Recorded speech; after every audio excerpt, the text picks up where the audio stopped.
Então, voltando aí, né, pessoal, nossos estudos, dando continuidade aí. Ah, bom, as propostas aí de Caculé, né, 1858. O carbono ele tem essa capacidade extraordinária de fazer várias ligações entre átomos e com isso ele consegue gerar aí cadeias curtas, longas, né, e de diversas disposições. Outra proposta aí colocada por Caculé é a criação da química orgânica, né? Ele é considerado o pai da química orgânica. A química orgânica é o ramo da química, né, que vai estudar os compostos do carbono, então tudo que é orgânico, né, obrigatoriamente tem que ter carbono.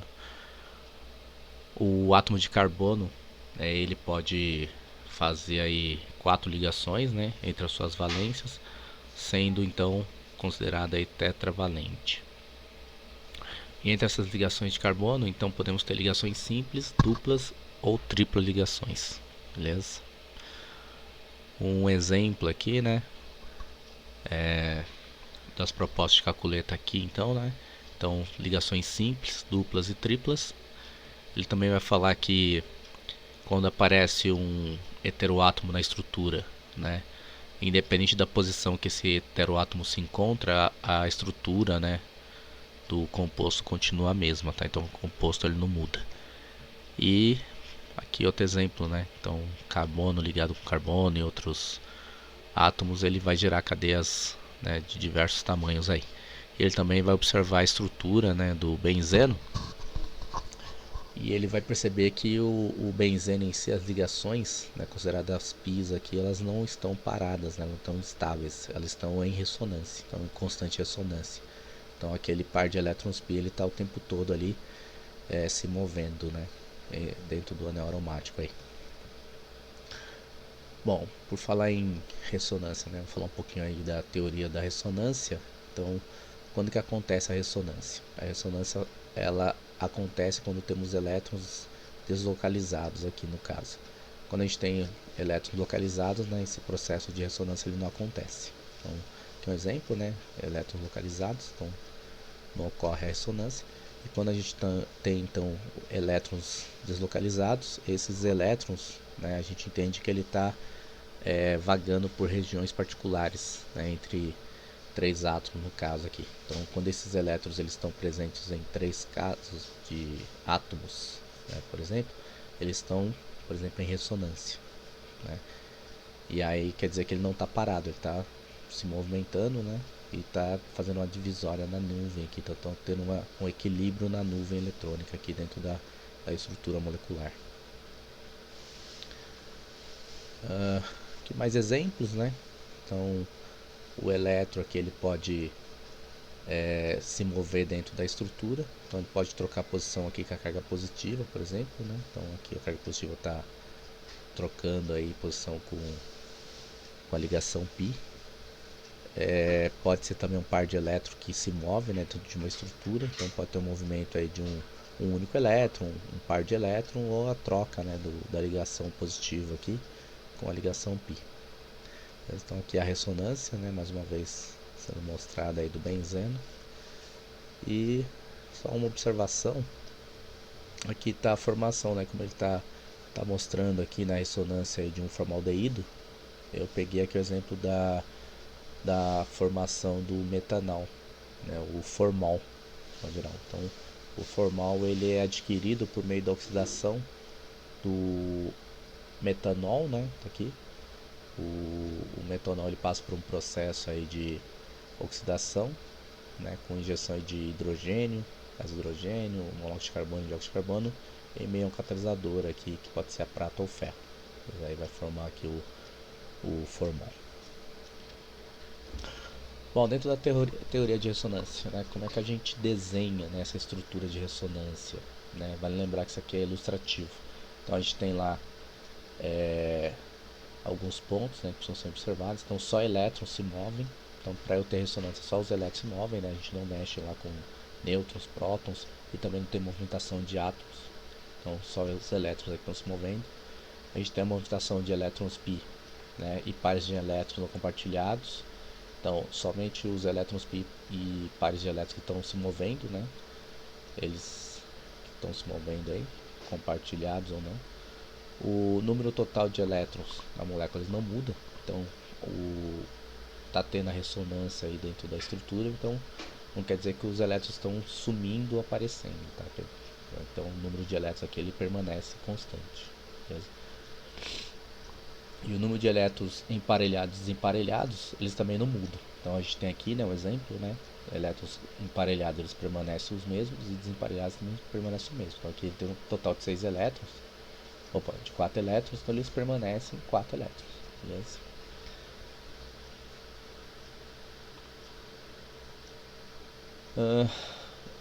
Mais um exemplo aqui, né, da teoria de ressonância. Então como é que a gente desenharia essa estrutura de ressonância aqui? Os elétrons podem se mover dos seguintes modos. Então você pode mover elétrons π em direção à carga positiva ou a uma ligação π. Então aqui é um exemplo, né, ligação π se direcionando aqui, o carbono que tem uma carga positiva, né, e a carga positiva aqui trocando de posição praticamente com a ligação π. Então é uma troca aqui, né, de posições, por exemplo. Então a ligação π trocando aqui de posição com a carga positiva, a carga positiva trocando de posição aqui com a ligação π. E aí dessa forma a gente descreve então o que chamamos de híbrido de ressonância. Então é assim que a gente representa, né? Então tem meia carga positiva aqui e meia carga positiva aqui, por exemplo.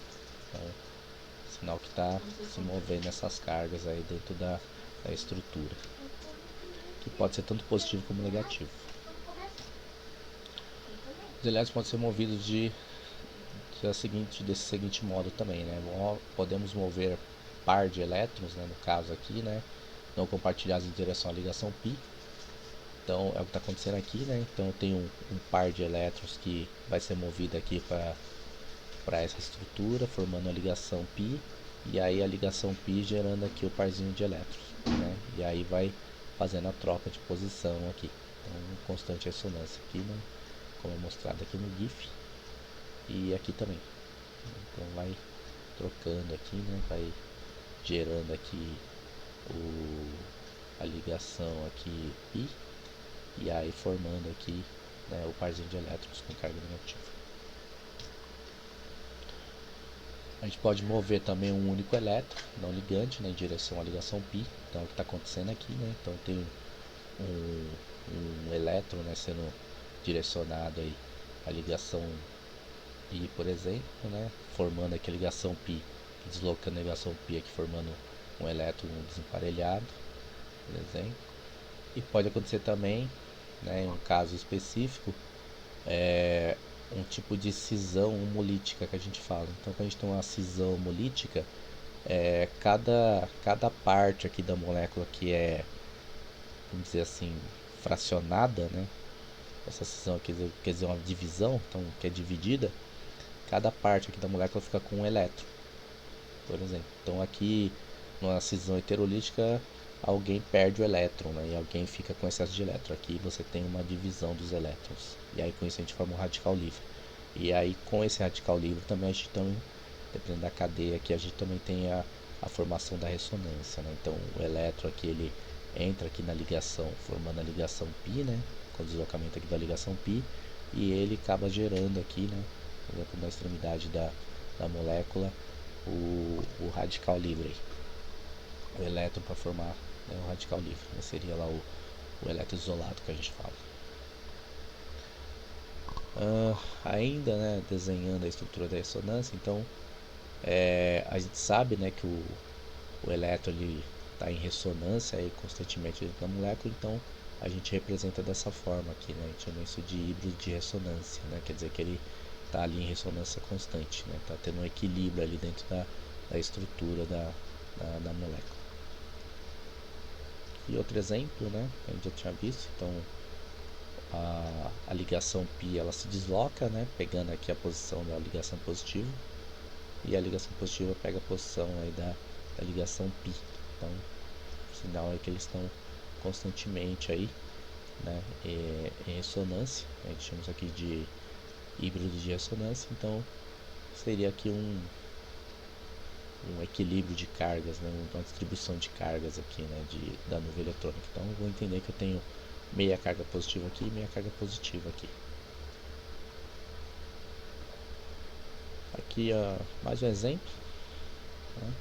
A ligação π aqui trocando posição com a ligação positiva. Então, o carbono aqui que recebe a ligação positiva, né? Fazendo a troca aqui com a ligação π. E aí a ligação π aqui mais uma vez, né? Como a gente tem duas ligações π, né? Fazendo aqui a troca mais uma vez com a ligação positiva.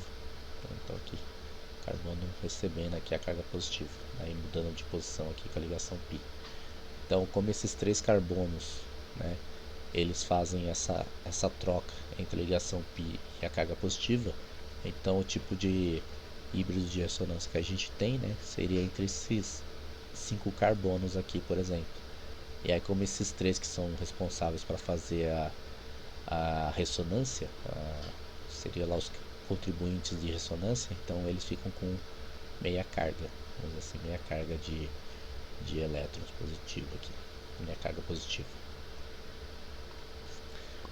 Bom, acho que é isso, gente. Beleza? Acho que deu para ter uma noção aí, né, sobre ressonância, né, como acontece lá a ressonância dessas estruturas, né. Para a gente é importante entender que os elétrons não estão parados, não estão estáticos, eles estão em constante movimento, né, principalmente quando a gente tem elétrons desemparelhados. É legal a gente também saber dos postulados de Kakulé, os tipos de forças de interação, né, que é bem importante aqui na nossa área de química orgânica. As moléculas polares e apolares, né, que vão gerar lá os tensoativos, né, de modo geral. E eu acho que é isso, né, com a formação das ligações π e das ligações sigmas, né, dentro das estruturas orgânicas aí, beleza? E com isso a gente finaliza então essa parte da aula, e aí eu vou gravar, né, a aula 3 também, que a gente vai começar a dar nome aos compostos orgânicos aí, beleza?